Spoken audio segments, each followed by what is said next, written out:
The weakness in global oil prices has finally hit Nigeria down, as real GDP growth has turned negative for the first time in many years. Policy must now get it right, as a prolonged economic decline can impose a devastating human cost on society. What happened? And what should we do? To help us discuss this, we have Professor Ode Ojowu, Pro-Chancellor of Benue State University and former Chief Economic Advisor to the President. Please join us in our discussion with Professor Ojowu. Okay, Professor, thank you for being in our studio once again. It's always a pleasure to have you here. But today we want to talk about the Nigerian economy. Yeah. As you know, the Nigerian economy was a star. I mean, this was, people said Nigeria was one of the fastest growing economies in the world. Now, recently, the NBS has reported a decline for the first time in a long time. So what is happening, Professor? Well, thank you for inviting me again. What has happened that the NBS has reported, don't forget that we already experienced it before it is reported. Mm-hmm. This is a report covering January to March of 2016. And what has really happened is we are unable to withstand the shock, the external shock that has been brought about by the decline in the price of crude oil. Mm-hmm. The dramatic decline has led to revenue shortages. At the same time, we had so much attention paid to the campaign processes. And when the new government came in, it took quite some time to put together a cabinet. And even after the cabinet, it has taken quite some time to put the budget together to begin to implement, which was signed only May 6. In addition to the structural problems in the system, I'm not surprised that we have had such a decline of 0.36 of GDP. Mm. In fact, what has surprised me is that it is not more.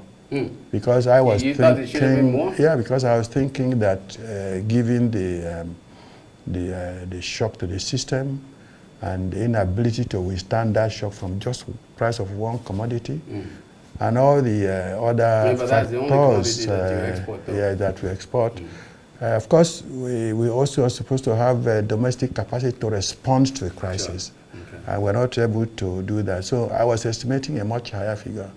And I think that this figure is, to me, is conservative. I won't be surprised if the MBS revises it. Okay. Yeah. So now, you're a professor of economics, and it used to be that they would say that you have to have 2 consecutive quarters of negative growth to say that you are in recession. So is the second quarter going to be negative also? And if we then say that we're in recession, what does that mean to the average Nigerian or to an investor or to somebody looking at the country at this time?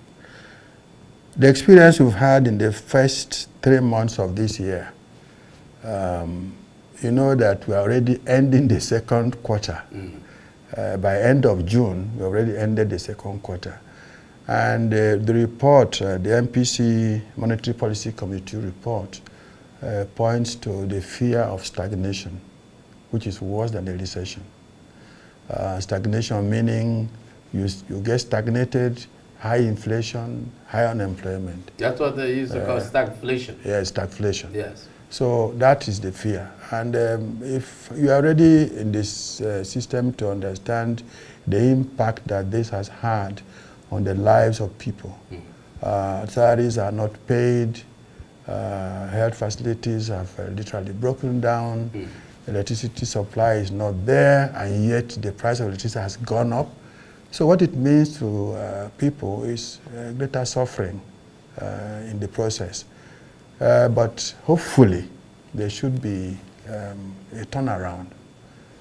You just said hopefully. That is through yes. prayers or through what? Because when you said hopefully, is it now luck? I want to be very specific about your question. I don't think that the second quarter is going to be any better than the first quarter. Because you think it's going to be negative?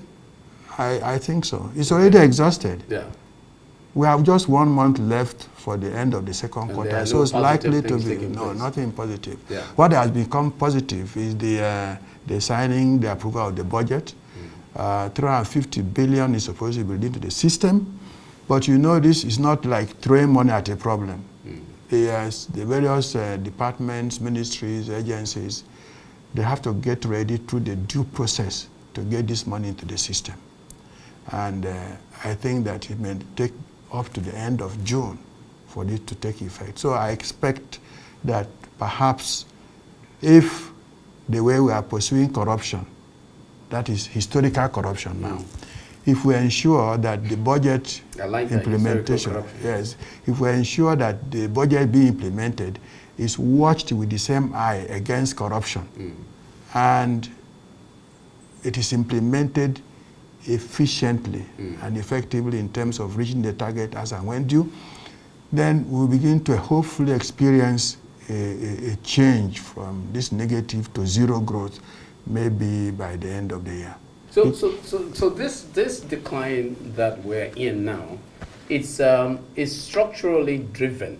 It's not some kind of cyclical thing where demand is deficient or something is happening. It's because of poor and fragile structures, which are a result of what, neglect over the years since maybe 1960. Well, you have partially provided the answer. These are structural problems that cannot be resolved by mere adjustment of prices. For example, take agriculture. In the first few years of the civilian administration, we had reached agricultural growth that was much higher than the population growth. We had reached over 6.7 by 2004, 5, 6. But the problem with agriculture is that its growth in the traditional sense is not modernized. And this has been said over and over again, such that ordinary fluctuation in rainfall is enough to bring to an end all the growth in the agricultural sector. Right now, I think we have let maybe 1-2% of our agriculture under irrigation. In fact, part of the assessment of the first quarter, the reason is so bad, only agriculture grew a little bit. But the reason is so bad is because we are assessing agriculture in the dry season of January to March. So there's a structural problem in terms of the ability to modernize agriculture. There's a structural problem in terms of the capacity of the domestic economy to respond to changes. Over the years, since 1986, that we introduced structural adjustment program, and we devalued the Naira. Naira has never recovered. It has moved from 4 Naira to 5 to 6 to 17 to 80 to 21. And we still I want to come to this Naira devaluation thing, very important. But I want to go back, catch you a little bit on the agriculture. Yes. During the last administration, I recall the Minister of Agriculture repeatedly saying that that agriculture had been transformed in Nigeria, that it was doing as well as anywhere in the world. And every time I checked, at best we grew near 5% or around 5%. And I said to myself, that's not the kind of growth rate that we should be recording if we were making such improvements in agriculture. Now we are growing agriculture well below the population growth rate. So what, I mean, we didn't achieve anything during that time. We were saying that we were achieving things. We were just being given announcements that were not well based. You know, during our time, we had the needs. It was changed into 7-point agenda and then to a transformation agenda. The frequency of change is part of the problem.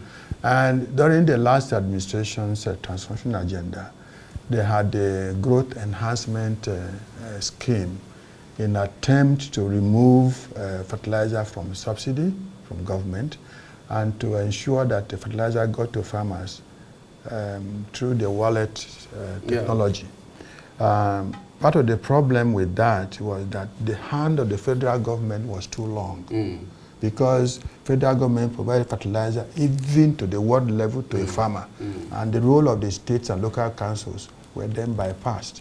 So during that period, there's no doubt that some achievements were made in terms of creating structures for the improvement of the agricultural sector. But the transformation of agriculture in itself to mean using modern techniques, getting... I mean, just looking at the output did not reflect the fact that something happened much. But then, the output was 5-6%, yeah, and the population growth was 2.8%. So the minimum 3% growth rate, that's not good enough. Well, it's not good enough, but it's better than what we are in now. Yeah, but it should have been better than that.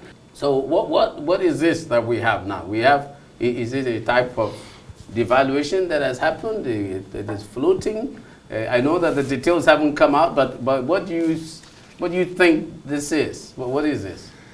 I think some little bit of memory lane will help. As I was saying, you know that this process of devaluing the naira in relation to this so-called overvaluation started in 1986. By September 1986, we introduced the second-tier foreign exchange market, and the naira immediately changed from 1 naira 36 kobo to 4 naira 60 kobo the same day to $1. And ever since then, we have been programmed to just continue to devalue to find a solution.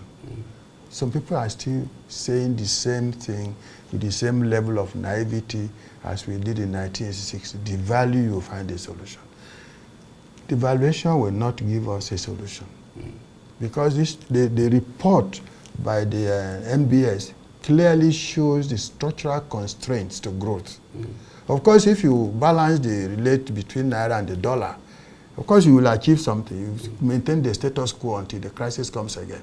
And the easiest way to understand this is to say, for example, that say we get lucky and the value of the price of crude jumps back to 100, and immediately the naira stabilizes, and we think we have solved the problem, waiting for the next crisis to happen.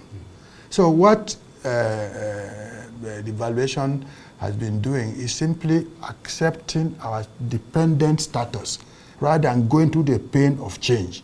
Now the requirement for change, I mean the desire for change has come. But to answer your question about the, what they call it now? The floating rate? No, it's flexible. Flexible rate, is that what they say it? The details will still be given, but I can guess that by being flexible, they intend that the interbank rates, where interbank rate will now be driven by demand and supply, while they hold onto the reserve for discretionary purpose. What was the name of that? That's what? Is that devaluation? Well, it's a devaluation without pronouncement. I like that one.